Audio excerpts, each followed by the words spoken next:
The leather satchel felt lighter than it had in months, and Katherine Rose knew exactly why as she stumbled through the doors of the saloon in Calico, California. Her dress dusty from 3 days of hard riding, and her hands trembling from more than just exhaustion. The year was 1883, and she had exactly one thing left of value in this God-forsaken mining town, perched in the Mojave Desert, a small pouch that once held promise, but now contained only the last remnants of her deceased father's claim. Barely enough gold dust to buy passage anywhere that might offer her a future. The saloon fell silent when she entered, all eyes turning toward the young woman who clearly did not belong in such an establishment. Her copper hair falling loose from its pins, and her green eyes wild with the kind of desperation that made even hardened miners uncomfortable. She approached the bar where a grizzled man with tobacco-stained teeth looked her up and down with an expression somewhere between concern and suspicion. "I need protection," Katherine said, her voice steadier than she felt. "I need someone who can escort me to Sacramento. I can pay." The bartender grunted. "This ain't the kind of place for hiring bodyguards, miss. You might want to try the sheriff's office." "The sheriff is the reason I need protection," she replied, lowering her voice. "He claims my father owed him money before he died. He says the debt transfers to me. He says if I cannot pay, there are other arrangements we can make." The words hung in the air like smoke, and several men shifted uncomfortably. Everyone in Calico knew Sheriff Martin Brewster, and everyone knew exactly what kind of arrangements he preferred to make with young women who found themselves in difficult positions. The town had been built on silver mining, but lately it had become a place where lawlessness wore a badge and corruption ran deeper than the mines themselves. "How much protection do you need?" A voice asked from the corner of the room, deep and measured, belonging to a man Katherine had not noticed until he spoke. She turned to see him rising from a table where he had been nursing a whiskey. His hat tilted low over his face, but not low enough to hide the sharp line of his jaw or the startling blue of his eyes. He was tall, well over 6 feet, with broad shoulders that filled out his worn jacket and a gun belt that sat low on his hips in the manner of someone who knew how to use the weapon it carried. Everything about him suggested capability and danger in equal measure. "Enough to get me safely out of California," Katherine said, studying him carefully. "The sheriff has men watching the roads. I tried to leave yesterday and they turned me back."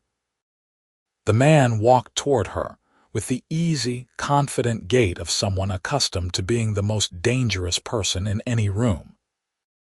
As he drew closer, Katherine could see he was probably in his mid-20s, not much older than her own 21 years, but his eyes held the kind of weariness that came from seeing too much too soon. A scar traced a thin line along his left cheekbone, and his hands, she noticed, were calloused but clean, the hands of someone who worked hard but maintained his dignity. "Name is Quinn Vance," he said, stopping a respectful distance from her. "I do not hire out as a gun for just anyone, miss." "What makes you think I would be interested in going against a sheriff, crooked or not?" Katherine reached into her dress pocket and pulled out the small leather pouch, feeling the meager weight of it in her palm. She had been carrying this gold dust for weeks, ever since she had returned to her father's claim after his death, and managed to extract the last few ounces from the played-out mine. It represented everything she had left in the world, her only bargaining chip, her only hope for starting fresh somewhere far from Calico and its corrupt lawmen. She stepped to his table and poured the gold dust onto the scarred wooden surface, the fine particles catching the lamplight and glinting like tiny stars against the dark wood. It was not much, perhaps 2 ounces at most, But in 1883 California, that was enough to keep a person fed and housed for several months if they were careful. The entire saloon seemed to hold its breath as the gold settled into a small mound between them. "This is everything I have," Katherine said, her voice quiet but firm. "It is all I can offer for my safety." Quinn Vance looked at the gold dust for a long moment, then at Katherine's face, reading something in her expression that made his jaw tighten. Then, without a word, he reached out and pushed the gold dust back toward her, his calloused fingers leaving trails through the fine particles. "No," he said simply. Katherine felt her heart drop into her stomach, despair washing over her like a cold wave. She had been so certain that someone in this town would help her if the price was right, so sure that gold was the universal language that opened all doors. "Please," she said, hating the way her voice broke on the word. "I have nothing else. If you will not help me, I do not know what I will do." "I said no to your payment," Quinn clarified, his blue eyes meeting hers directly. "I did not say no to helping you. Keep your gold dust, Miss Rose. You are going to need it more than I do once we get you somewhere safe." The surprise must have shown plainly on Katherine's face, because something that might have been amusement flickered across Quinn's expression before settling back into his usual stoic mask. "You know my name," she said. "Everyone in Calico knows about Thomas Rose's daughter," Quinn replied. "Your father was a good man. He helped me out once when I was passing through here about 2 years back. I owe him a debt, and I do not leave debts unpaid." He gestured to the gold dust still scattered on the table. "Put that away before someone gets ideas. We leave in an hour. Pack light and meet me at the livery stable on the north end of town. Can you ride?"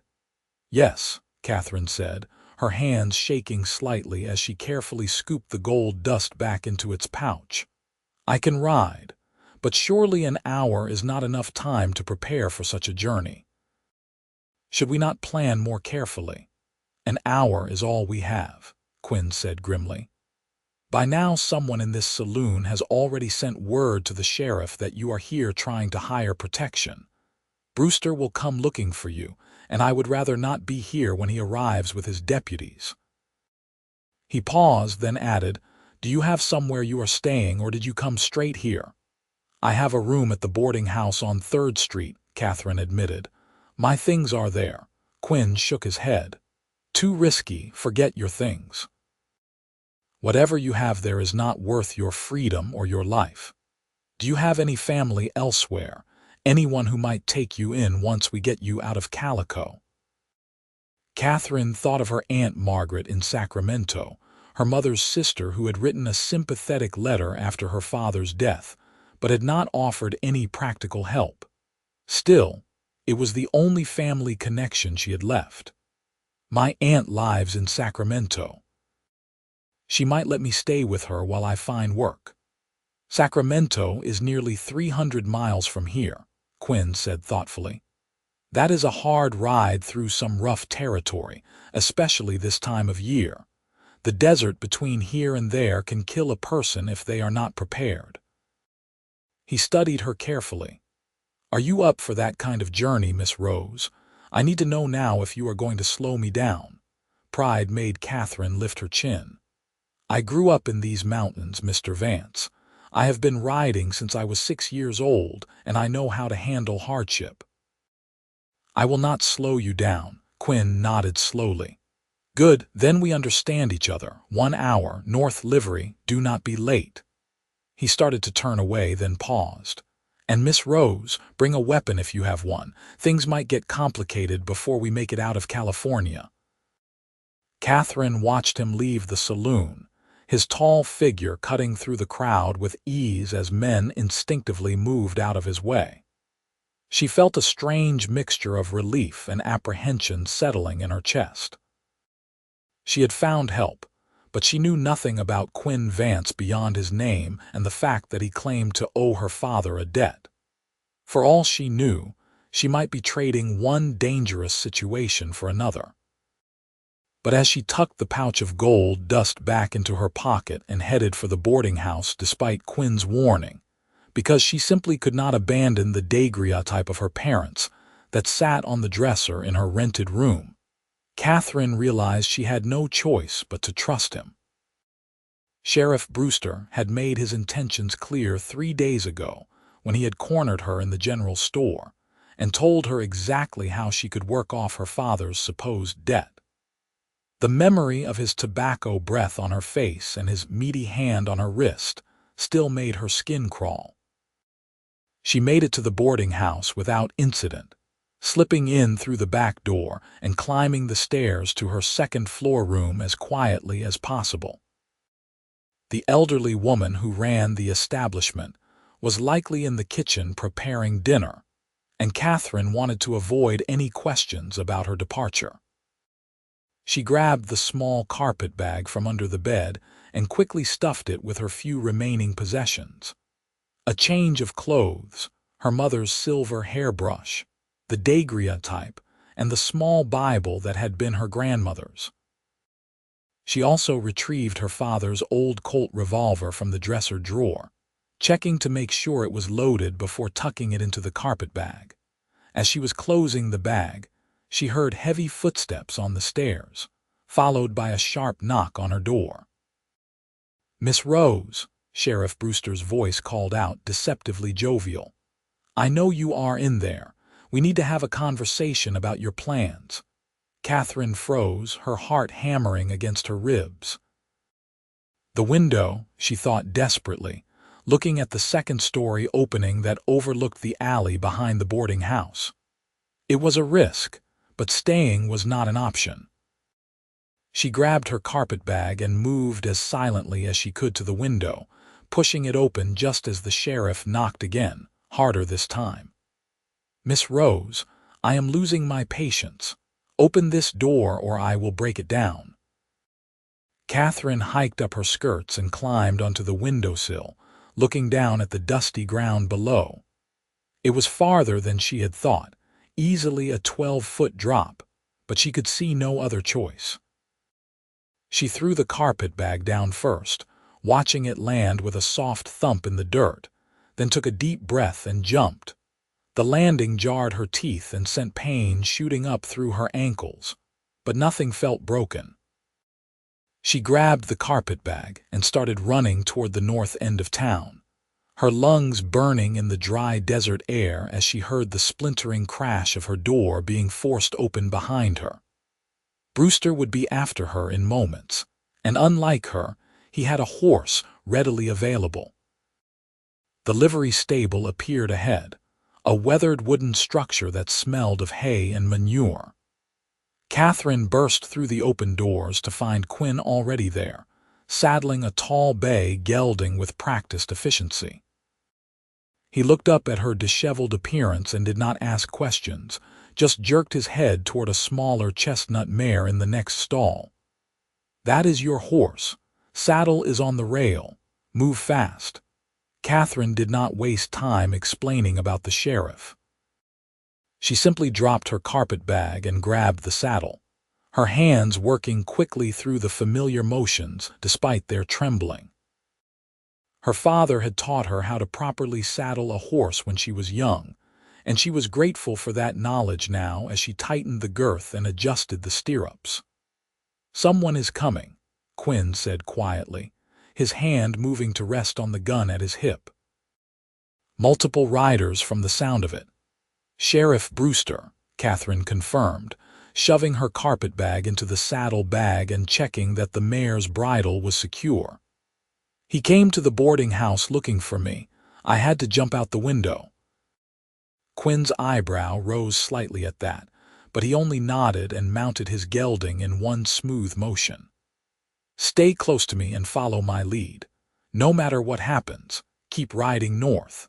There is an old mining trail about 5 miles from here that branches off the main road.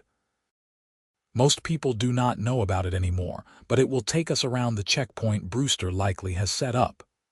They rode out of the livery stable just as 4 men on horseback rounded the corner, Sheriff Brewster in the lead, his face red with anger. "Stop right there, Vance," he shouted. "That woman is wanted for theft. I have a warrant for her arrest." "Funny thing about warrants, Sheriff," Quinn called back, not slowing his horse. "They generally require evidence and a judge's signature. You have neither." Brewster's hand went to his gun, but Quinn had already drawn his own weapon, holding it loosely but pointed in the sheriff's general direction. The message was clear. Any attempt to shoot would be answered in kind, and Quinn's reputation suggested he would be the faster draw. "This is not over, Vance," Brewster growled. "I will hunt you both down." "You are welcome to try," Quinn replied calmly. Then, to Katherine, "Ride." They spurred their horses into a gallop, racing through the dusty streets of Calico as gunshots rang out behind them. Katherine pressed herself low against the mare's neck, feeling the animal's powerful muscles bunching and releasing beneath her as they flew past startled townspeople and abandoned mine shafts. The desert opened up before them, vast and unforgiving, the late afternoon sun turning the sand and scrub brush into shades of gold and amber. They rode hard for nearly an hour before Quinn finally slowed his gelding to a walk, allowing both horses to catch their breath. Katherine's legs ached from gripping the saddle, and her throat was parched from the dry air, but she felt a strange exhilaration mixed with her fear. She had escaped. For now, at least, she was free. "Did he hit you?" Quinn asked, twisting in his saddle to look her over critically. "What?" "The sheriff was shooting at us. Did any of the bullets hit you?" Katherine realized she had been so focused on riding that she had not even considered that possibility. She quickly checked herself over and shook her head. "No, I am fine. Are you hurt?" "Takes more than a corrupt small-town sheriff to hurt me," Quinn said, but there was no arrogance in his tone, just a statement of fact. He pointed toward a barely visible trail leading away from the main road. "That is where we turn. It is going to be rough going for a while, but it will keep us hidden from any posse Brewster might send after us." They guided their horses onto the narrow trail, which wound between massive boulders and scraggly Joshua trees, the distinctive plants stretching their twisted branches toward the sky like supplicants seeking rain. The Mojave Desert was beautiful in its harshness, Katherine thought, all extremes and no compromise. Much like the man riding beside her, she supposed. "You did not have to help me," she said after a while, needing to break the silence. "I am grateful, but I do not understand why you are doing this. You said you owed my father a debt, but surely this exceeds any reasonable repayment." Quinn was quiet for so long that Katherine thought he might not answer at all. Then, finally, he spoke. "Your father found me in the desert about 2 years back. I had been shot during a robbery gone wrong, left for dead by men I thought were friends. I managed to crawl to the road, but I probably would have died there if Thomas Rose had not come along. He took me back to his cabin, nursed me back to health, never asked questions about what had happened or who I was running from. When I was well enough to leave, he gave me supplies and $20 and told me that every man deserves a chance to start over." Katherine listened, her hands gripping the reins tightly. Her father had never mentioned any of this, but that was typical of Thomas Rose. He had been a man who believed in quiet goodness rather than public displays of virtue. "I came back to Calico about 6 months ago, hoping to pay your father back and maybe settle down for a while," Quinn continued. "But by the time I arrived, I heard he had died in a cave-in at his mine. I stayed anyway, working odd jobs, trying to figure out if there was anything I could do to honor his memory. When you walked into that saloon tonight, looking so much like him with those same determined eyes and that same stubborn set to your jaw, I knew this was my chance to pay back what I owed." "I look like my mother, actually," Katherine said softly, "but I will take it as a compliment that you see my father in me. He was the best man I ever knew." Mine was a drunk who beat my mother and sold our farm to pay gambling debts, Quinn said matter-of-factly. I left home when I was 15 and never looked back. Made some bad choices, ran with some bad people for a while. Your father was the first person in a long time who treated me like I might be worth something more than a hired gun or a scapegoat. The trail began to climb, taking them into the rocky foothills of the mountains that ringed the Mojave. The temperature dropped as the sun sank lower on the horizon, and Katherine was grateful for the break from the oppressive heat. She studied Quinn's profile as he rode slightly ahead of her, noting the way he constantly scanned their surroundings, always alert for potential danger. There was something about him that called to her, a combination of strength and vulnerability that she found compelling despite her better judgment. "How far can we travel tonight?" she asked. "We will ride until full dark, then make camp," Quinn replied. "I want to put as much distance as possible between us and Calico before we rest. Brewster strikes me as the stubborn type who does not give up easily, especially when his pride has been wounded." They rode in comfortable silence for another hour, as the sky turned from blue to purple to deep indigo, stars beginning to emerge like pinpricks in dark velvet. The desert night brought with it a chill that made Katherine wish she had thought to bring a warmer coat, but she said nothing, not wanting to appear weak or unprepared. Quinn seemed to sense her discomfort anyway, because when they finally stopped to make camp in a small canyon protected on 3 sides by rock walls, the first thing he did after tending to the horses was build a fire. "There is jerky and hardtack in my saddlebag," he said, spreading out his bedroll on the opposite side of the fire from where Katherine stood. "Not fancy, but it will keep you from starving. We will reach a trading post tomorrow afternoon if we make good time. We can get better supplies there." Katherine retrieved the food and settled onto a flat rock near the fire, suddenly aware of how hungry she was. She had not eaten since early morning, and even the tough jerky tasted wonderful as she chewed it slowly.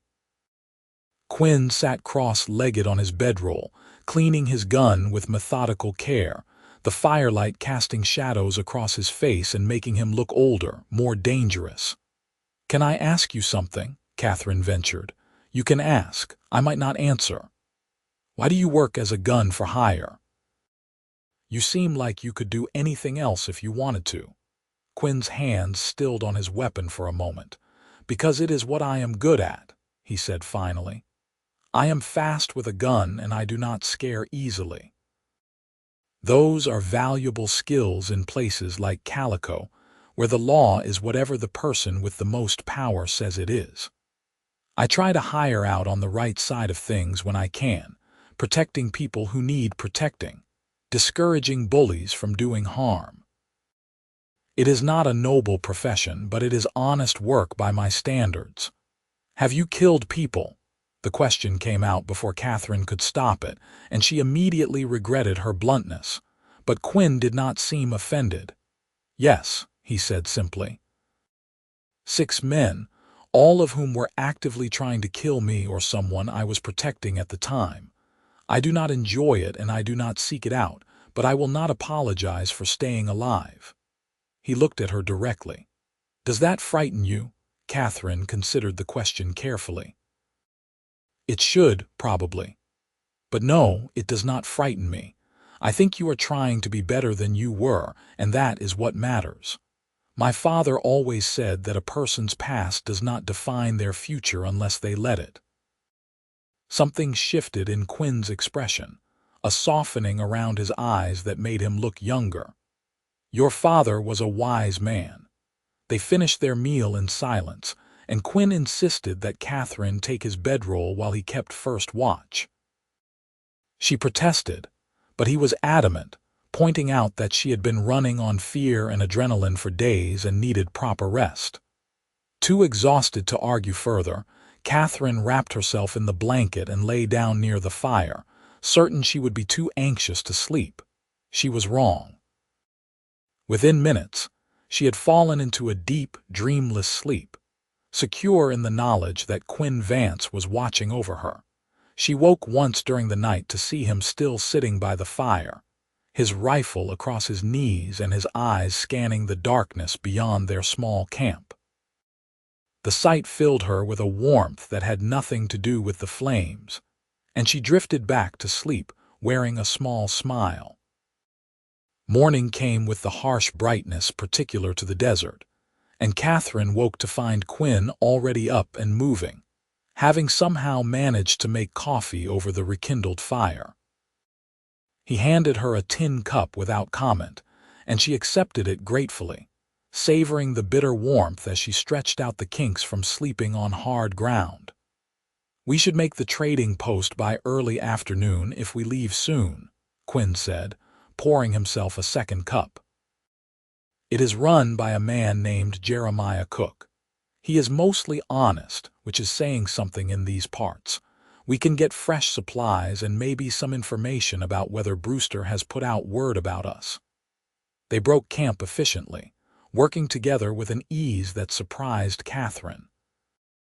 Quinn checked the horses while she repacked their supplies, and within half an hour they were riding north again, the morning sun warm on their backs. The landscape gradually shifted from pure desert to scrubland, with more vegetation appearing as they climbed higher into the mountains. "Tell me about Sacramento," Quinn said as they rode. "What is your plan once we get you there?" Katherine had been thinking about exactly that question all morning. "I am not entirely sure," she admitted. "My Aunt Margaret is a widow who runs a small dress shop. I know how to sew, so I thought perhaps she might employ me, or I could find work as a teacher. I have enough education for that." "What did you do before, when your father was alive?" "I kept house for him and helped with the mine when he needed it. My mother died when I was 12, and it was just the two of us after that. We were happy, despite not having much money. Father always said the gold was there if we just dug deep enough, but I think he liked the searching more than the finding." Katherine smiled at the memory. "He was a dreamer." "Nothing wrong with dreams," Quinn said. "They are what keep us moving forward." "What are your dreams?" Katherine asked, genuinely curious. Quinn was silent for a long moment. "I would like to have a piece of land somewhere," he said eventually. "Nothing fancy. Just enough to run some cattle, maybe build a decent house. Somewhere I could put down roots and not have to look over my shoulder all the time." He glanced at her sideways. "Probably sounds foolish coming from someone like me." "It sounds perfectly reasonable," Katherine said firmly. "Everyone deserves a place to call home." They crested a ridge and saw the trading post spread out below them, a collection of weathered buildings clustered around a main structure with a wide porch. Several horses were tied up outside, and smoke rose from a chimney, suggesting the place was doing decent business. Quinn pulled his horse to a stop and studied the scene carefully. "Stay close to me inside," he said. "Let me do the talking. Some of these traders have loose connections to various outlaw gangs, and I do not want word getting back to Brewster about which direction we are headed." They rode down to the post and tied their horses alongside the others. Katherine followed Quinn onto the porch, very aware of the curious looks they were receiving from a couple of rough-looking men who were leaning against the railing. Inside, the trading post was dim and crowded with goods. Barrels of flour and sugar, strings of dried chilies hanging from the rafters, bolts of fabric stacked on shelves, and an impressive array of tools and weapons displayed on the walls. A lean man with graying hair and sharp eyes stood behind the counter. "Help you folks?" he asked, his gaze moving between Quinn and Katherine with open interest. "Need supplies for a long ride," Quinn said easily. "Dried meat, beans, coffee, ammunition for a Winchester and a Colt." "Where you headed?" the trader asked, too casually. North, Quinn replied, offering no additional information. The trader, presumably Jeremiah Cook, grunted and began gathering the requested items. Heard there was some excitement down in Calico yesterday. Sheriff Brewster is looking for a young woman who supposedly robbed him. Got deputies spreading the word to every town and post within 50 miles. Katherine felt her stomach drop, but Quinn's expression did not change. Is that so? What does she look like, this alleged thief? Red hair, green eyes, pretty little thing according to the description. Cook looked pointedly at Katherine. Brewster is offering $50 to anyone who brings her in. Quinn pulled out his wallet and counted out bills for their supplies. $50 is not much for betraying a stranger. I would think a man would need at least 100 to make it worth compromising his integrity. Cook's eyes narrowed, then he laughed, a rough barking sound. I like you, stranger, you have nerve. And you are right, $50 is an insult. He pushed the supplies across the counter. I did not see anyone matching that description come through here today. Far as I know, you are just a man and his wife heading north to visit family. Relief flooded through Katherine, and she saw Quinn's shoulders relax slightly. Appreciate your discretion, Quinn said. One more thing, Cook added, lowering his voice. Brewster is not just sending deputies. Word is he hired the Ketchum brothers to track you. Those boys are mean and they do not quit once they are on a trail. You might want to consider changing your route, maybe head west toward the coast before turning north. Quinn's jaw tightened. How much of a head start do we have? They left Calico this morning, best I heard. So maybe 6, 7 hours behind you. Quinn nodded and gathered up their supplies. We will keep that in mind. Thank you. Outside, Quinn quickly transferred the supplies to their saddlebags and helped Katherine mount her horse. The Ketchum brothers are trackers, he explained grimly as they rode away from the trading post at a faster pace than before. They are good at what they do, and they are not particular about whether their targets come in alive or dead. Brewster must be more invested in catching you than I thought. What do we do? Katherine asked, fear making her voice tight.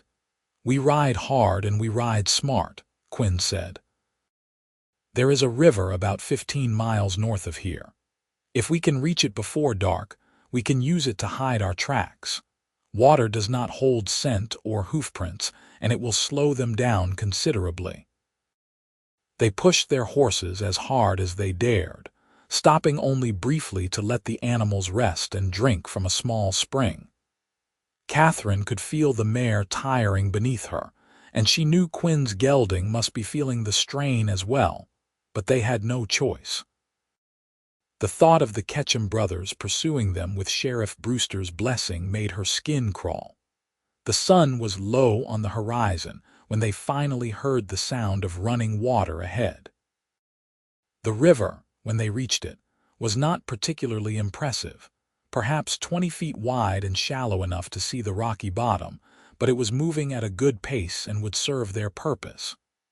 Quinn guided his horse into the water and gestured for Katherine to follow. We will ride upstream for about 2 miles, he said. The current will wash away any evidence of our passage. Then we will come out on the east bank and circle back south before heading west like Cook suggested. It will add time to our journey, but it might save our lives. They rode through the cold water as darkness fell, the horses picking their way carefully over the slippery rocks.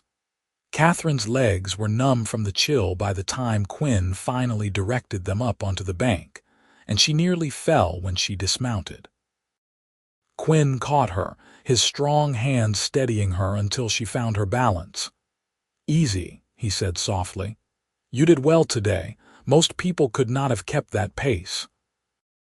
His hands were still on her arms, and Katherine was suddenly very aware of his closeness, the warmth of his body contrasting with the cold water that soaked her skirts.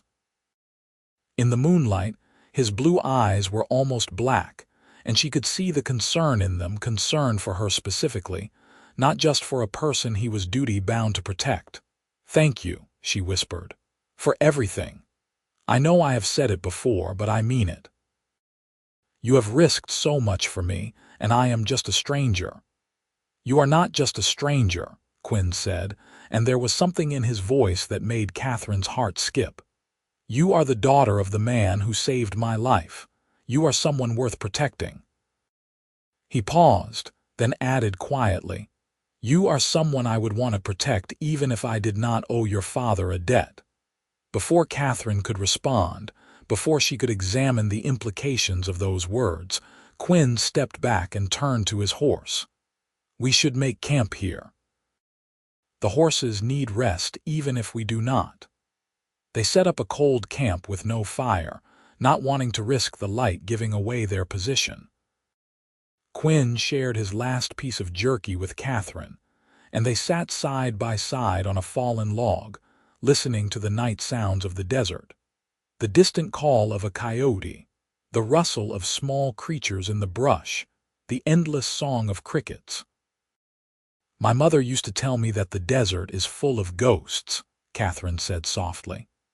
"Spirits of miners who died looking for silver that was never there, travelers who got lost and never found their way home.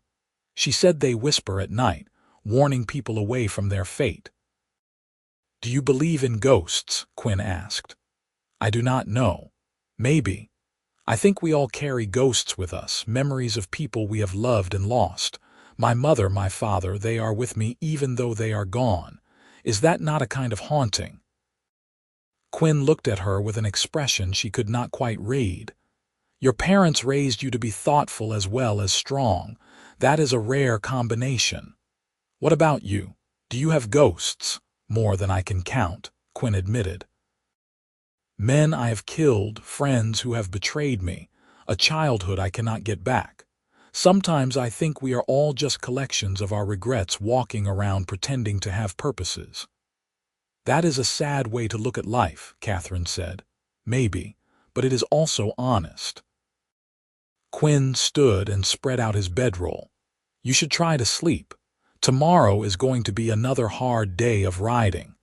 But Catherine found she did not want the conversation to end. There was something comforting about sitting in the darkness with Quinn, sharing thoughts and histories, building a connection that went beyond mere circumstance. "What will you do after you get me to Sacramento?" she asked. Quinn settled onto his bedroll and tipped his hat over his face. "I have not thought that far ahead." "You could stay," Catherine suggested, then immediately felt foolish. "I mean, Sacramento is a growing city. There must be work there for someone with your skills. Legitimate work, I mean. Security for businesses or banks, that sort of thing." "Are you offering me a job, Miss Rose?" "I am offering a suggestion, and you can call me Catherine. I think we are past the point of such formality." There was a smile in Quinn's voice when he replied, "Catherine it is then, and you can call me Quinn. Mr. Vance makes me sound like someone's grandfather." Catherine lay down on her own bedroll, pulling Quinn's coat over her like a blanket since he had insisted she take it against the cold. It smelled like leather and wood smoke and something distinctly him, a scent that was already becoming familiar and strangely comforting. "Quinn," she said into the darkness. "Yes. I am glad it was you in that saloon.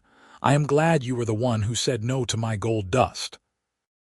There was a long pause. Then, so quietly she almost missed it, Quinn said, "I am glad too." Catherine fell asleep smiling despite the danger they were in, despite the uncertainty of their situation, despite everything that logic said should have kept her awake and anxious. They rose before dawn and rode west as Quinn had planned, keeping to game trails and dry washes that would hide their passage. The landscape changed dramatically as they left the Mojave behind and moved into more mountainous terrain, the air growing cooler and damper with each mile. By midday, they could see a line of green on the horizon that promised forests and relief from the desert's harshness. "We are making better time than I expected," Quinn said as they stopped to rest the horses near a small creek. If the Ketchum brothers stuck to the main route north, we have probably bought ourselves a full day's lead, maybe more. Katherine dismounted and led her mare to the water, grateful for the chance to stretch her aching muscles. How much farther to Sacramento? Another week at least, possibly 2 depending on conditions. We will need to resupply in one of the coastal towns, and we should probably avoid the larger cities where Brewster might have sent word ahead. Quinn joined her at the creek's edge, kneeling to refill their canteens. There is a small town called Harmony about 3 days west of here. I know a woman there who runs a boarding house. She might be willing to put us up for a night so we can rest properly. A woman, Katherine said before she could stop herself, then felt heat rise to her cheeks at the knowing look Quinn gave her. Her name is Martha Dennison, and she is approximately 70 years old with 11 grandchildren, he said, amusement clear in his voice. I do not think you need to worry about any romantic entanglements. I was not worried, Katherine said quickly, knowing full well that she had been. The realization that she felt possessive of Quinn Vance, a man she had known for less than 2 days, was both thrilling and terrifying. She had never felt this way about anyone before, this fierce pull of attraction mixed with genuine respect and growing affection. They remounted and continued westward, the day passing in a blur of stunning scenery and comfortable conversation. Quinn told her stories about his travels through California and Nevada, about the characters he had met and the close calls he had survived. Katherine shared memories of her childhood, of her mother's gentle wisdom and her father's terrible jokes, of the small joys that had filled their modest life in Calico. As the sun began to set, painting the sky in shades of orange and pink, Quinn guided them to a small clearing surrounded by pine trees. The change in vegetation was remarkable, the desert scrub having given way to actual forest, and Katherine breathed deeply of the rich, resinous air. We can risk a fire tonight, Quinn said. We are far enough off the main routes that the light should not be visible to anyone passing by. While Quinn built the fire and tended to the horses, Katherine explored the edges of their camp, marveling at the wildflowers that grew in profusion under the trees. She picked a handful of delicate purple blossoms and brought them back to the fire, tucking one behind her ear on impulse. When she returned, she found Quinn watching her with an expression that made her breath catch. "What?" she asked self-consciously. "Nothing. You just look happy. It is a good look on you." They ate a simple meal of beans and hardtack warmed by the fire, and for the first time since leaving Calico, Katherine felt herself begin to relax.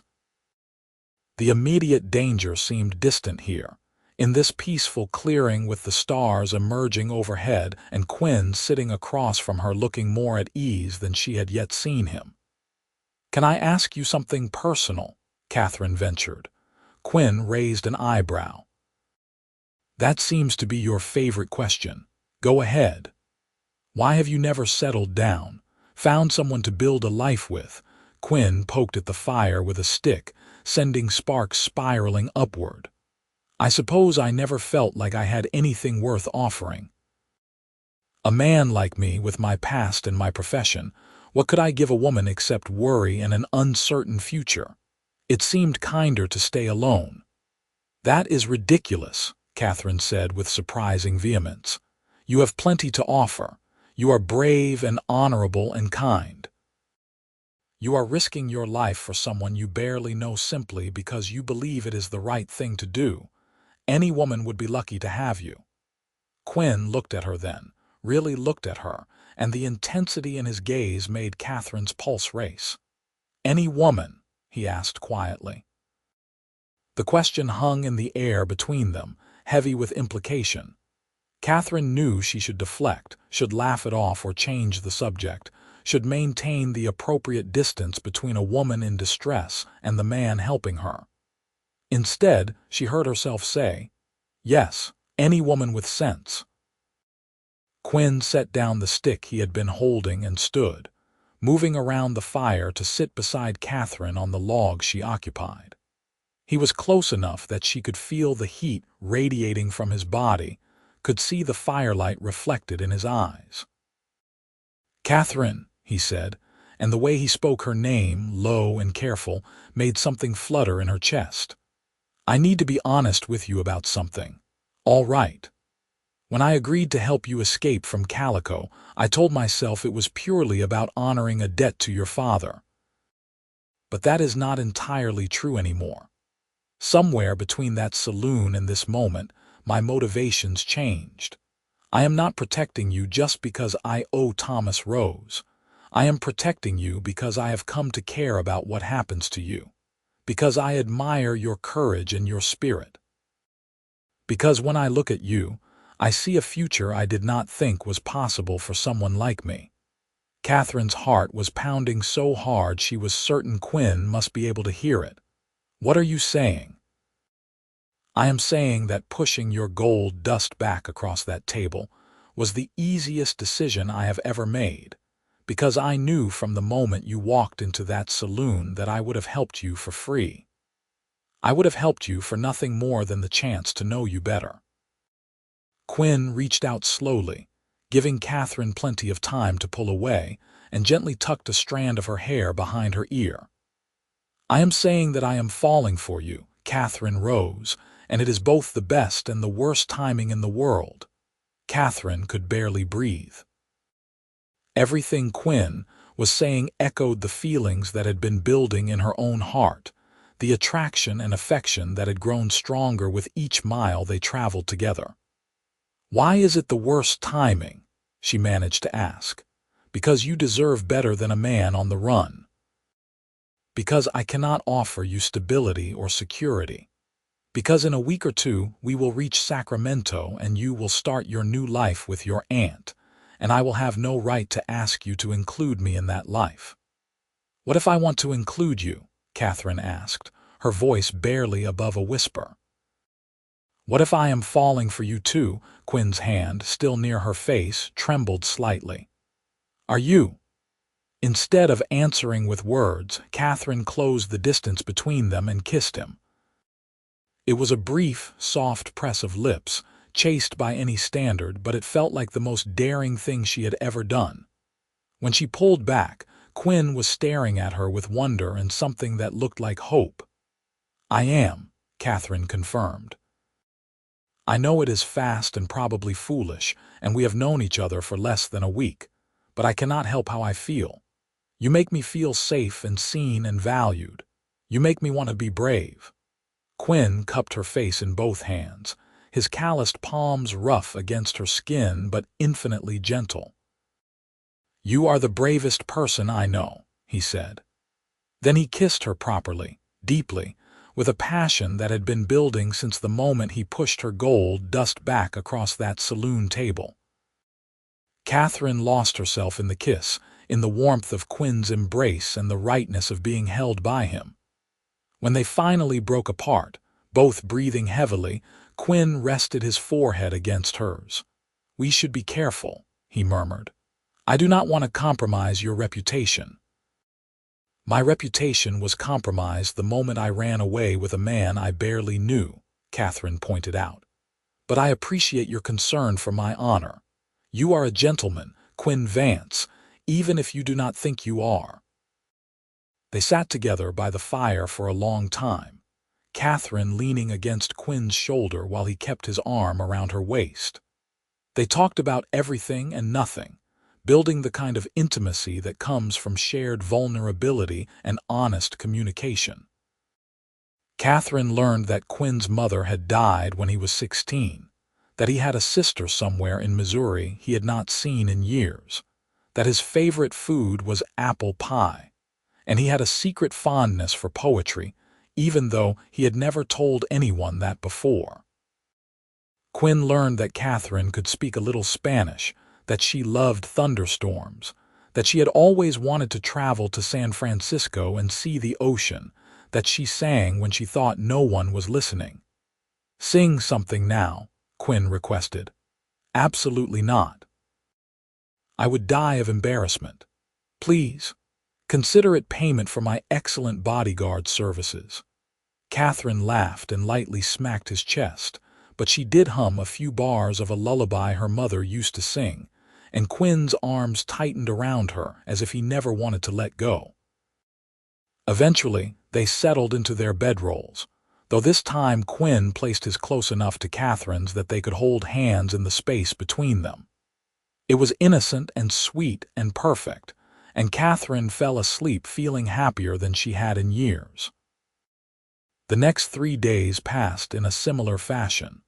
Long hours of riding interspersed with stolen moments of tenderness and increasingly passionate kisses whenever they stopped to make camp. Quinn was always respectful, always careful not to push Katherine beyond what she was comfortable with, but the attraction between them grew stronger with each passing day. They reached the town of Harmony on the afternoon of the 4th day, a small settlement nestled in a valley between forested hills. It was larger than Calico, but still retained the rough edges of a frontier town, with a main street lined with businesses and houses spreading out in all directions. Quinn led them to a tidy white boarding house with blue shutters and a garden full of flowers. Martha Dennison turned out to be exactly as Quinn had described. A tiny, energetic woman with white hair pulled into a bun and sharp eyes that missed nothing. She took one look at Quinn and Katherine and broke into a delighted smile. "Quinn Vance, you scoundrel, it has been at least 2 years since you darkened my doorstep," she said, pulling him into a hug that he returned with obvious affection. "And who is this lovely young lady?" "This is Katherine Rose," Quinn said. "We are traveling to Sacramento and could use a safe place to rest for a night or 2 if you have room." Martha's eyes sharpened as she looked between them, clearly reading the situation with the skill of someone who had seen every possible human drama play out over the years. "I have room. And I imagine you both could use a hot bath and a decent meal. Come in, come in." The boarding house was clean and comfortable, with lace curtains and handmade quilts that spoke of care and pride. Martha showed Katherine to a small room on the 2nd floor with a lovely view of the garden, then took Quinn to a room at the end of the hall. "Separate rooms," she said firmly. "I run a respectable establishment. I would expect nothing less," Quinn replied with a straight face. That evening, after they had both bathed and changed into clean clothes that Martha had somehow produced, they sat down to dinner with Martha and 2 other boarders, a traveling preacher and a young couple heading west to start a farm. The food was simple but delicious: roasted chicken with vegetables and fresh bread, and Katherine found herself relaxing into the normalcy of it all. After dinner, Martha shooed everyone else away and sat Quinn and Katherine down in her parlor with cups of tea. "Now then," she said, "tell me what kind of trouble you are running from and how I can help."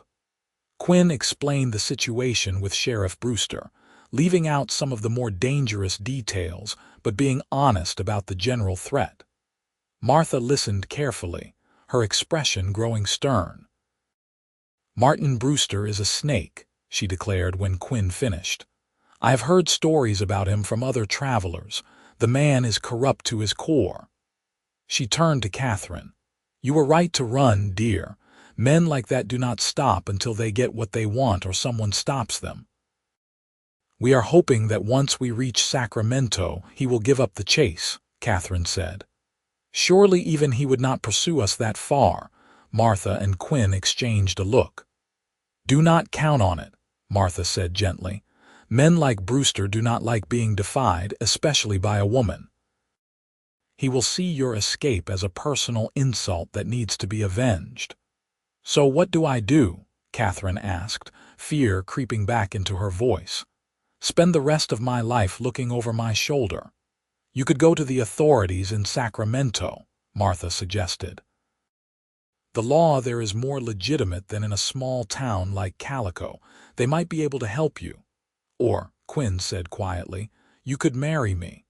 Catherine's head whipped around so fast she nearly spilled her tea. What? Quinn set down his own cup and took Catherine's hand. If you are my wife, Brewster has no legal claim on you at all. Any debt your father supposedly owed would not transfer to you because your husband would be responsible for your affairs. It is not the most romantic proposal, but it would solve the immediate problem and give you legal protection. Martha was watching them with interest, her sharp eyes moving back and forth between their faces. Catherine's mind was racing. Marriage. To Quinn, the man she had known for less than a week but felt like she had known forever. The man she was falling in love with if she was honest with herself. That is a very practical solution, Martha said carefully. But marriage is more than just a legal arrangement. It is a commitment, a partnership. You cannot enter into it lightly just to solve a problem. I am not suggesting we do, Quinn said, his eyes never leaving Catherine's face. I am suggesting it because I want to marry Katherine anyway. This just provides additional justification and urgency. He squeezed her hand. But the choice is yours. I will not pressure you. If you want to continue to Sacramento and take your chances with the authorities there, I will support that decision. Catherine's heart felt like it might burst. Quinn was offering her everything: protection, partnership, love. But he was also giving her the freedom to choose, respecting her agency and her intelligence. That more than anything told her what she needed to know. Yes, she said. Yes, Quinn repeated as if he could not quite believe it. Yes, I will marry you. Not just for the legal protection, though that is certainly valuable, but because I love you, Quinn Vance. I love your honor and your strength and the way you look at me like I am something precious. I love that you pushed my gold dust back and chose to help me for nothing. I love the man you are trying to become. So yes, I will marry you. Quinn's face broke into the biggest smile Katherine had ever seen from him, transforming his usually serious expression into something joyful and young. He pulled her into his arms and kissed her soundly, apparently forgetting that Martha was still in the room. Martha cleared her throat loudly. Well then, I suppose congratulations are in order. There is a preacher staying here tonight, and I am sure he would be happy to perform the ceremony tomorrow morning if you are in a hurry. We are, Quinn confirmed, though his eyes never left Catherine's face. The sooner Katherine is legally protected, the better I will feel. They spent the rest of the evening making plans with Martha's enthusiastic help. The ceremony would be simple, just the necessary words and witnesses, but Martha insisted on contributing a few touches to make it special. She produced a beautiful ivory dress that had belonged to her own daughter, a bit outdated in style but perfect in fit for Katherine. She also offered the use of her garden for the ceremony, claiming it would be more romantic than the boarding house parlor. That night, Katherine lay in her room unable to sleep, her mind spinning with the rapid turn her life had taken. 1 week ago she had been trapped in Calico with no future and no hope. Now she was about to marry a man who made her heart race and her spirit soar, about to start a new life that promised adventure and love in equal measure. A soft knock on her door made her sit up. Come in, she called quietly. Quinn slipped into the room, and Katherine knew she should probably send him away to preserve propriety, but she could not bring herself to do it. He sat on the edge of her bed and took her hand, just as he had downstairs. I needed to make sure you were all right, he said. That this is really what you want. I know everything is happening very fast. It is fast, Katherine agreed. But that does not make it wrong. I meant what I said downstairs, Quinn. I love you. I want to be your wife. "I love you too," Quinn said, and the words sounded like a revelation, like something he had never expected to say but found came naturally when directed at her. "I promise I will spend the rest of my life trying to be worthy of you." "You already are," Katherine said firmly. She pulled him down for a kiss that quickly deepened, passion flaring between them. When Quinn finally pulled back, they were both breathing hard. "I should go," he said reluctantly. "One more night of propriety before Martha kills me for compromising you under her roof." Katherine laughed softly. "One more night. Tomorrow we will be married, and then you can kiss me whenever you want." "I will hold you to that," Quinn promised. He kissed her once more, gently, then slipped out of the room as quietly as he had entered. Katherine lay back down, her lips still tingling from his kisses, and smiled into the darkness. Tomorrow she would become Katherine Vance. The thought filled her with excitement and anticipation, and a bone-deep certainty that this was right, that Quinn was right, that their love was real and worth fighting for. Morning came bright and clear, perfect weather for a wedding. Martha bustled around helping Katherine dress in the ivory gown, pinning up her copper hair and adding a crown of fresh flowers from the garden. Katherine barely recognized herself in the mirror, looking like someone from a fairy tale rather than a mine owner's daughter running for her life. "You are beautiful," Martha said, tears in her eyes. "Quinn is a lucky man." "I am the lucky one," Katherine replied. The ceremony was held in Martha's garden as planned, with the traveling preacher officiating and Martha, the young couple from dinner, and two of Martha's neighbors serving as witnesses. Quinn stood under an arch of roses wearing his best clothes, which were still rather worn but clean and well pressed. But Katherine barely noticed his clothes because she could not look away from his face, from the love and wonder she saw there as she walked toward him. The preacher kept the service short and simple. They spoke their vows in clear, steady voices, promising to love and honor each other in sickness and health, for richer or poorer, until death parted them. Quinn slipped a simple gold band onto Katherine's finger, a ring he had purchased from Martha that very morning, and Katherine felt tears slip down her cheeks as she repeated her own vows. "I now pronounce you husband and wife," the preacher said. "You may kiss your bride." Quinn cupped Katherine's face in his hands and kissed her with a tenderness that made her knees weak, and applause broke out from their small audience. When they pulled apart, both were grinning like fools, and Katherine thought she had never been happier in her entire life.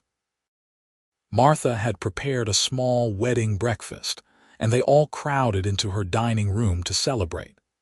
The young couple, whose names were Thomas and Sarah Miller, presented Katherine and Quinn with a handmade quilt as a gift. Martha gave them a basket of food supplies for their continued journey.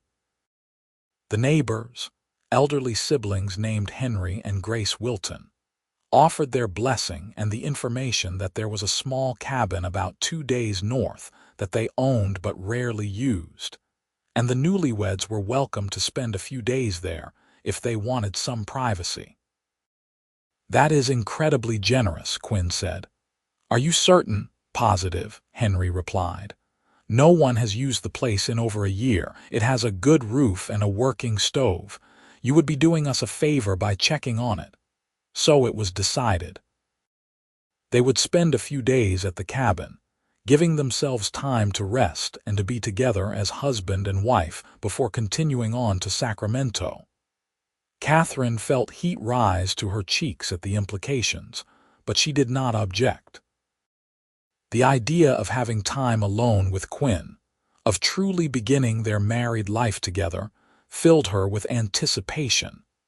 They left Harmony that afternoon amid waves and well wishes from Martha and the others. The elderly woman had pulled Katherine aside just before they departed and pressed something into her hand. "My wedding ring," she whispered. "I want you to have it. You and Quinn remind me of my husband and I when we were young. Make a good life together, dear." Katherine hugged her fiercely, too moved to speak, then climbed onto her horse beside Quinn.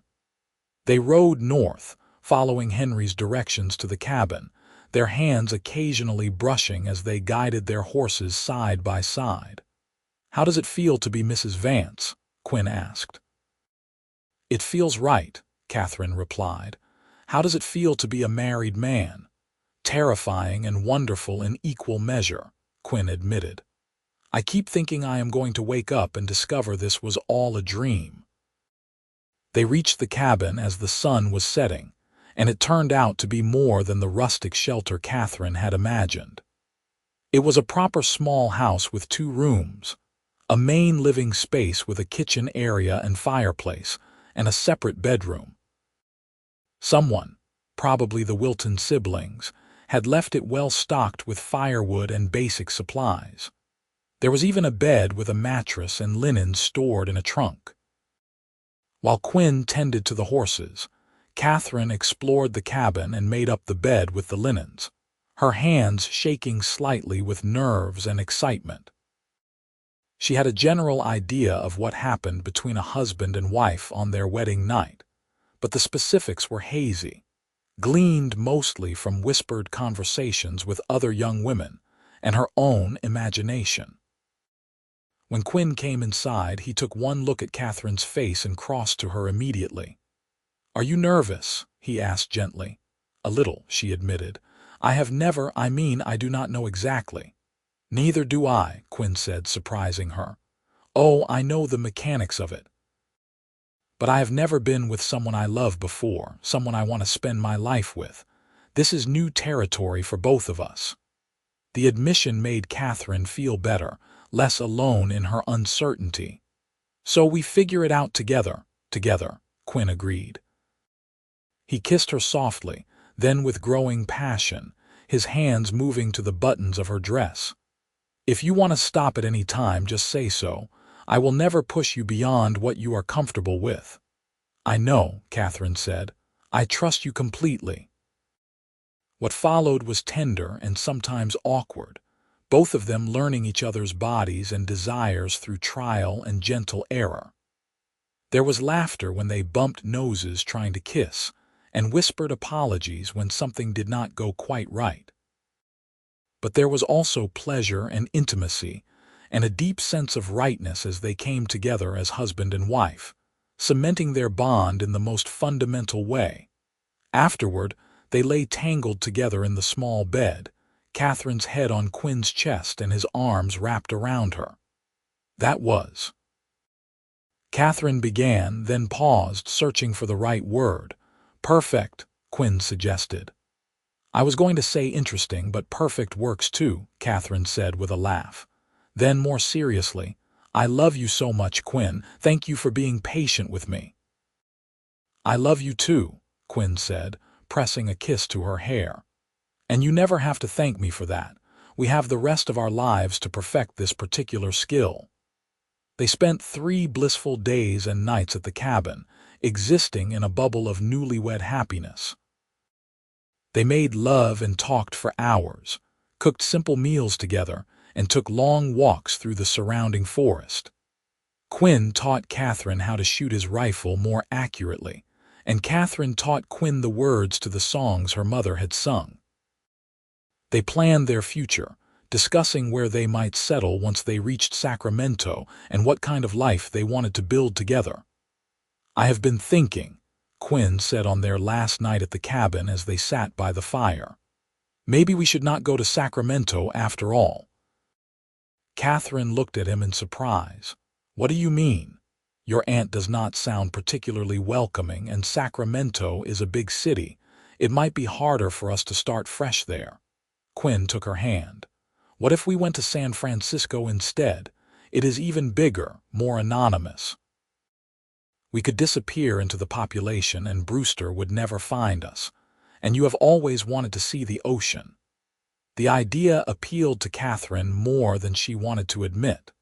The thought of imposing on Aunt Margaret, who had never shown much interest in her existence, had been weighing on her. But what would we do in San Francisco? How would we live? I have some money saved, Quinn said. Not a lot, but enough to keep us going while we find work. I could hire out as a security guard or a freight escort. You said you can sew. There must be dress shops or tailor shops that need skilled workers. And who knows, maybe I could finally buy that piece of land I have been dreaming about. There is good farmland north of San Francisco. Katherine felt hope blooming in her chest. A new start in a new city, with no connections to her past and no one to judge her for running away with a man she barely knew. I think that sounds wonderful, she said. When do we leave? Tomorrow morning, Quinn replied. It is about a week's ride to San Francisco from here, maybe less if we push. The faster we get there and establish ourselves, the safer we will be. They made love one more time in front of the fire, slower and more confident now that they knew each other's bodies, then fell asleep wrapped in each other's arms. Katherine had never felt safer or more loved. The journey to San Francisco took 6 days of steady riding through some of the most beautiful country Katherine had ever seen. They passed through valleys filled with wildflowers and forests of towering redwoods that made her feel tiny and insignificant in the best possible way. They saw deer and foxes, and once, from a safe distance, a black bear with 2 cubs. They also saw no sign of Sheriff Brewster or the Ketchum brothers. It seemed that their decision to change routes and get married had worked. Quinn was now traveling with his wife rather than with a fugitive woman, and the change in their status appeared to have thrown off any pursuit. On the afternoon of the 6th day, they crested a hill and saw San Francisco spread out before them, a city of steep streets and crowded buildings hugging the edge of a bay so blue it looked painted. Katherine gasped at the sight, and Quinn grinned at her reaction. "There is your ocean," he said. They rode into the city as the sun was setting, the air filled with the sounds and smells of urban life. Horses and wagons, vendors calling out their wares, the salt-sharp scent of the sea mixed with smoke and cooking food. It was overwhelming and exciting, and completely different from anywhere Katherine had ever been. Quinn found them a small but clean hotel near the waterfront, and they spent their first night in San Francisco planning their next steps. The following morning, Quinn went out to look for work while Katherine explored the neighborhood, getting a feel for the city. She found 3 different dress shops within walking distance of their hotel, all of them displaying elegant garments in their windows. When Quinn returned that evening, he had good news. A wealthy shipping merchant named Charles Hartford was looking for a personal security guard, someone to accompany him on business trips and protect his warehouses from theft. The pay was generous, and the work was legal and respectable. "He wants me to start next week," Quinn said. "That gives us time to find a more permanent place to live and get you settled." Katherine had her own news. One of the dress shops, a place called Madame Levine's, was looking for a skilled seamstress. The owner, a sharp-eyed Frenchwoman, had been impressed by Katherine's work and offered her a position starting immediately. Over the next few weeks, they settled into their new life. They found a small apartment in a respectable neighborhood, 2 rooms with a kitchen and a view of the bay from the front window. Quinn started his work with Mr. Hartford and proved so valuable that his employer gave him a raise within the first month. Katherine thrived at the dress shop, her skill and attention to detail quickly making her one of Madame Levine's most trusted employees. They made friends with their neighbors, a mixed community of dock workers and shop owners and families trying to make their way in the bustling city. No one asked too many questions about their past, which was common in San Francisco, where half the population seemed to have come from somewhere else seeking fresh starts. Katherine sometimes thought about Sheriff Brewster and wondered if he was still looking for her. But as the months passed, and no one came asking questions, she began to relax into her new life.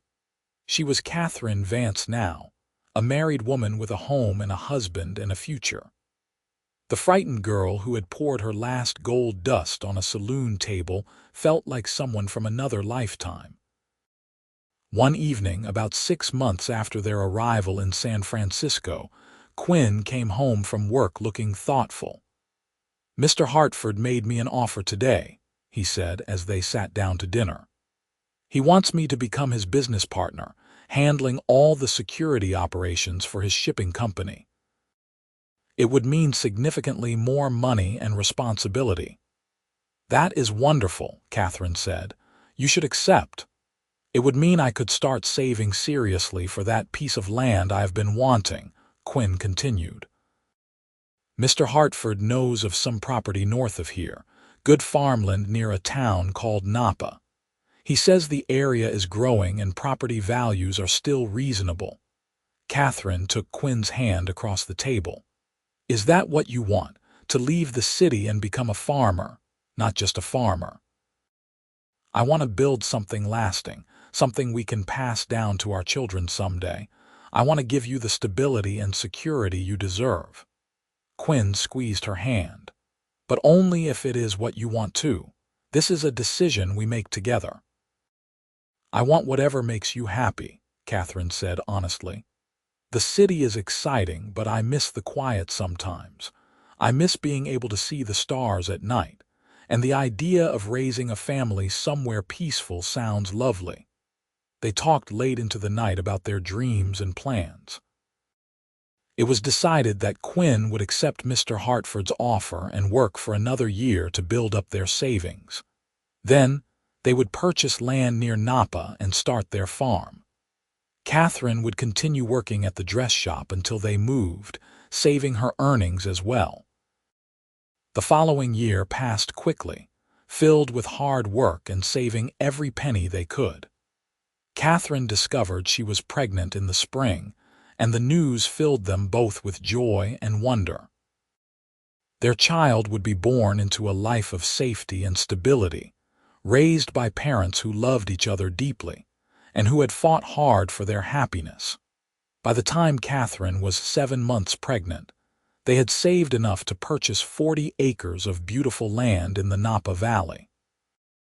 It came with a small house that needed work but was structurally sound. And Quinn immediately began making improvements, hiring local workers to help him repair the roof and add a room for the baby.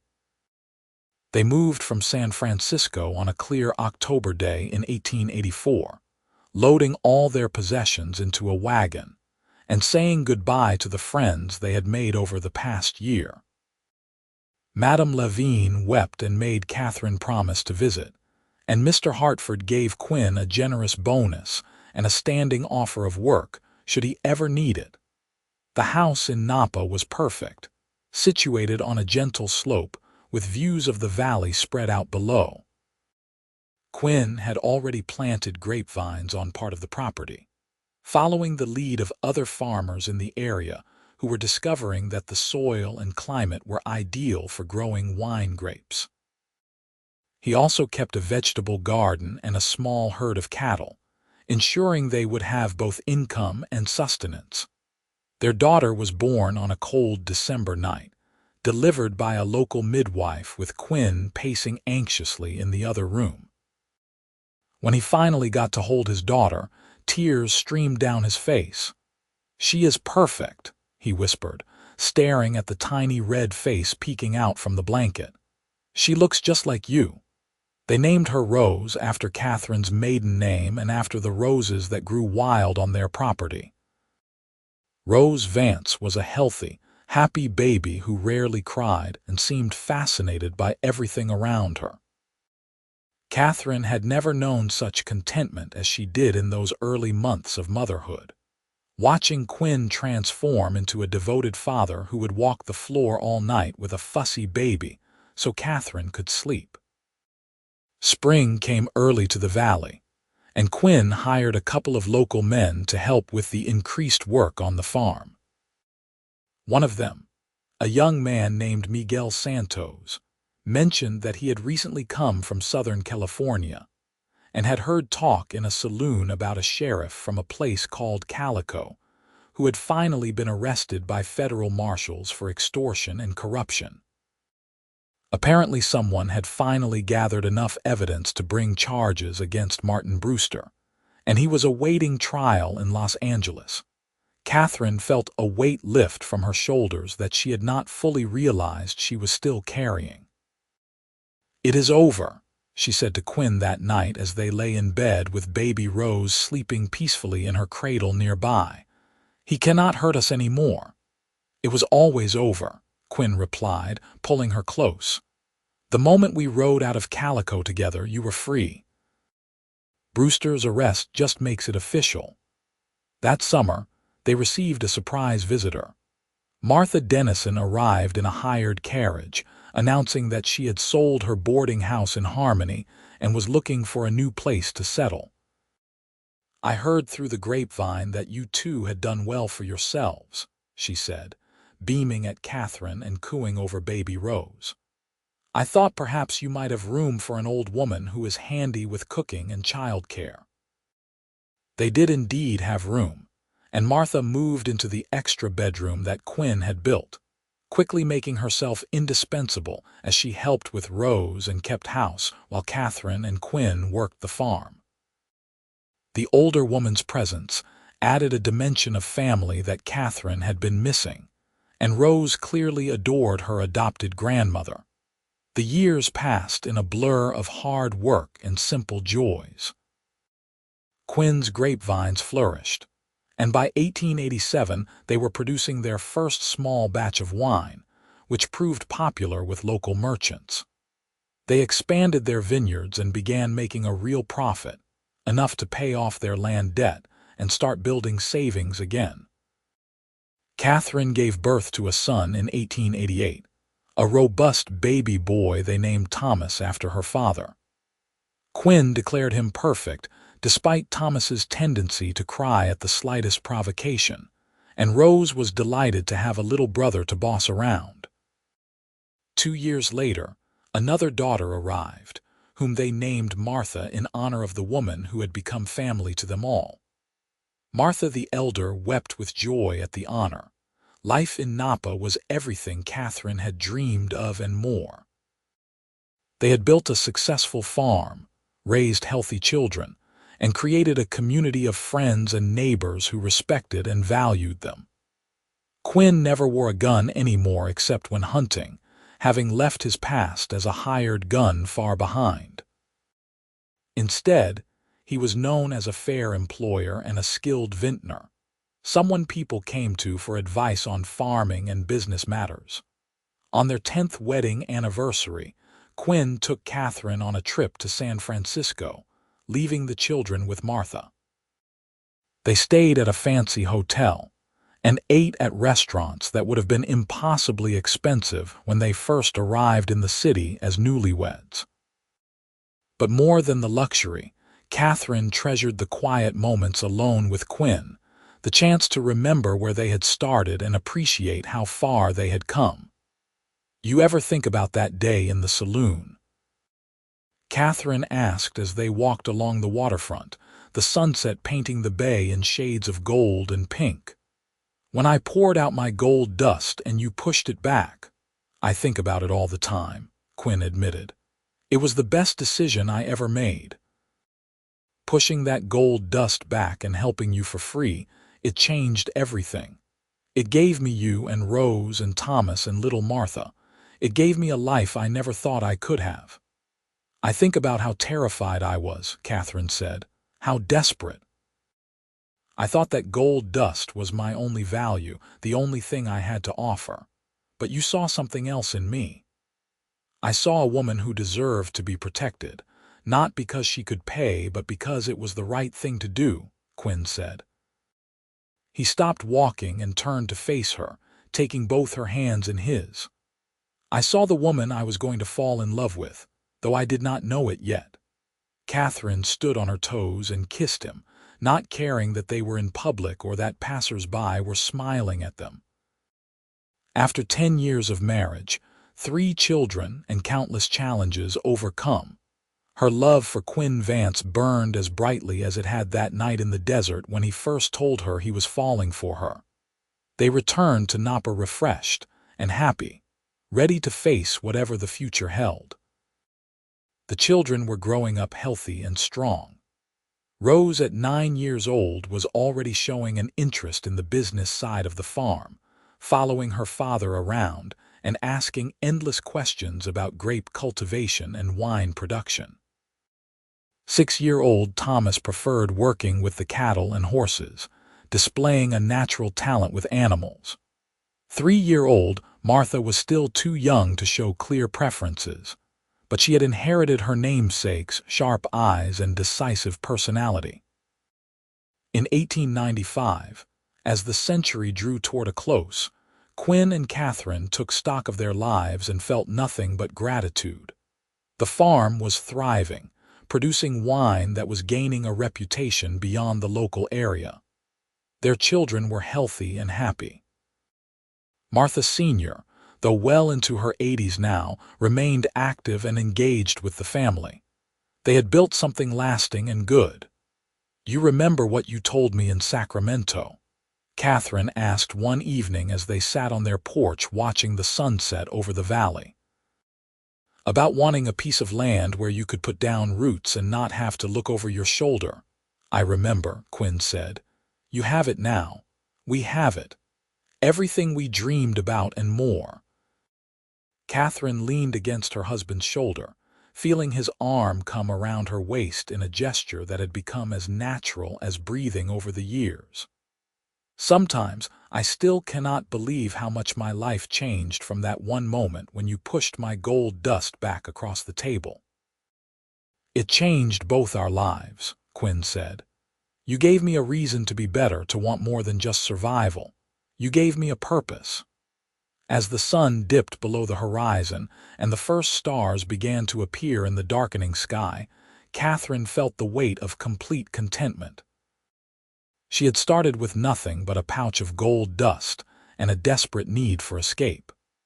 Now she had everything that truly mattered: a husband who loved her deeply, children who brought her joy every day, a home that was truly hers, and a future that stretched out bright and full of possibility. The girl who had poured her last gold dust on that saloon table in Calico would barely recognize the woman Katherine had become. But Quinn Vance, the man who had said no to payment and yes to love, he had seen the potential in her from the very beginning. He had offered her not just safety but partnership, not just protection but devotion. In return, Katherine had given him her heart, her trust, and a life filled with meaning. Years later, when Rose was preparing to marry a young vintner from a neighboring farm, Katherine sat her daughter down to tell her the story of how she and Quinn had met. Rose listened with wide eyes to the tale of desperate flight, dangerous pursuit, and a marriage born from both practical necessity and genuine love. "So grandmother's ring," Rose said, touching the gold band that Katherine still wore on her finger alongside her wedding ring. "That was from the woman in Harmony who helped you." "That is right. Martha Dennison, your sister's namesake. She gave it to me on my wedding day and told me to make a good life with your father. I think we have done that." "You have," Rose agreed. "Everyone in the valley knows the story of Quinn and Katherine Vance, how you built this farm from nothing and created the best wine in Napa. You are a legend." Katherine laughed at that. "We are not a legend. We are just two people who found each other at the right moment and chose to build a life together. The rest is just hard work and luck." But she was pleased nonetheless. She and Quinn had created something that would outlast them, a legacy not just of successful business but of family, love, and integrity. Their children would inherit not just land and money, but the values that had guided Katherine and Quinn through their years together: courage, kindness, and the understanding that true wealth came not from gold dust, but from the connections we forge with others. As Katherine watched her daughter marry the man she loved in a ceremony held right there on the Vance farm surrounded by grapevines and friends, she caught Quinn's eye across the crowd. He smiled at her, that same smile that had made her heart skip a beat 20 years ago in a desert clearing. And she smiled back, knowing that every choice she had made, every risk she had taken, had led her exactly where she was meant to be. The cowboy who had pushed back her gold dust and said no had given her everything instead. Not because he wanted payment, but because he had seen her worth beyond what she could offer materially. That single act of generosity and faith had blossomed into a love that had lasted decades and would continue on through their children and grandchildren. In 1902, Quinn and Katherine celebrated their 25th wedding anniversary with a party that brought together everyone they had touched over the years.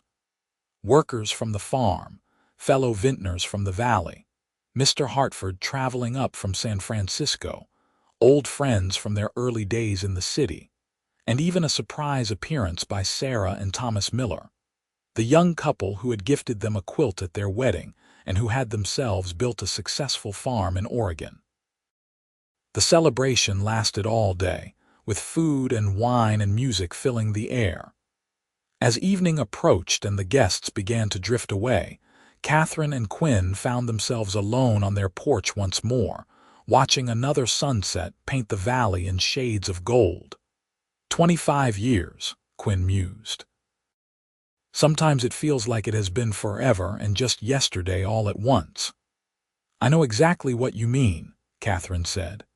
She pulled out something from her pocket, something she had kept carefully preserved all these years, the small leather pouch that had once held her gold dust.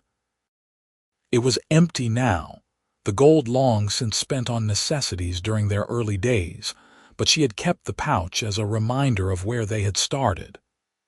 You ever wonder what would have happened if I had accepted your gold dust that night? Quinn asked. You would have taken me to Sacramento, delivered me safely to my aunt, and ridden away to your next job, Katherine said. We would never have gotten to know each other. I would have been just another person you helped, and you would have been just another hired gun. Instead, you gave me back my gold dust and offered me yourself. That made all the difference. Quinn took the empty pouch from Katherine's hand and held it up to the fading light. This worthless little bag changed both our lives. It was not the bag, Katherine corrected gently. It was what you chose to do when I offered it to you. You saw past the transaction to the person. You valued me more than the payment. That is what changed everything. They sat together as night fell, comfortable in the silence that comes from years of knowing each other completely. Around them, their farm settled into darkness, the grapevines rustling softly in the breeze, the cattle lowing in the distance, lights beginning to glow in the windows of the houses where their grown children lived with families of their own. Martha Sr. had passed away peacefully in her sleep the previous year at the age of 93, surrounded by the family she had helped raise. Her funeral had been attended by half the valley, a testament to the impact one kind woman could have on a community. Katherine missed her every day, but took comfort in knowing that her namesake, young Martha Vance, had inherited her spirit and sharp mind. Rose and her husband were already talking about expanding the wine business, creating new varieties and finding markets back east. Thomas had taken over the cattle operation and was building a reputation as one of the best ranchers in the valley. Young Martha, now 14, was showing signs of inheriting her mother's skill with a needle and was already designing clothes that were more fashionable than anything available in the local shops. We did all right, Quinn said eventually, breaking the comfortable silence. Better than all right, Katherine replied. We did wonderfully. As they finally headed inside for the night, walking through the home they had built together and past the photographs on the walls documenting 25 years of life and love, Katherine felt nothing but peace. The journey that had started with a desperate woman pouring gold dust on a table and a principled man pushing it back had led to this. A full life, a loving family, and a partnership that had only grown stronger with time. The Wild West that had shaped their early years was changing, growing more civilized and settled with each passing year. But Katherine and Quinn had already built their legacy, creating something lasting in a time and place defined by transience. They had loved fiercely and worked hard and raised good humans who would carry forward the values they held dear. And it had all started because a cowboy had looked at a desperate woman and chosen compassion over compensation, connection over transaction, love over gold. That choice, made in a moment, had echoed through their years together and would continue echoing through generations to come. Proof that sometimes the most valuable things in life cannot be measured in gold dust or dollars, but only in the immeasurable currency of the human heart. In the end, Katherine and Quinn Vance lived long lives full of purpose and meaning. They saw their grandchildren born and delighted in them. They watched their farm become one of the most respected vineyards in California. They grew old together, still holding hands after 50 years of marriage, still making each other laugh, still grateful for the night when fate and circumstance brought them together in a rough calico saloon. And though the Wild West of their youth faded into history and memory, the love story born from a refused payment remained, passed down through their family as a reminder that true wealth lies not in what we can buy but in what we freely give, not in gold that can be spent but in choices that echo through lifetimes. Not in dust that blows away, but in love that endures forever.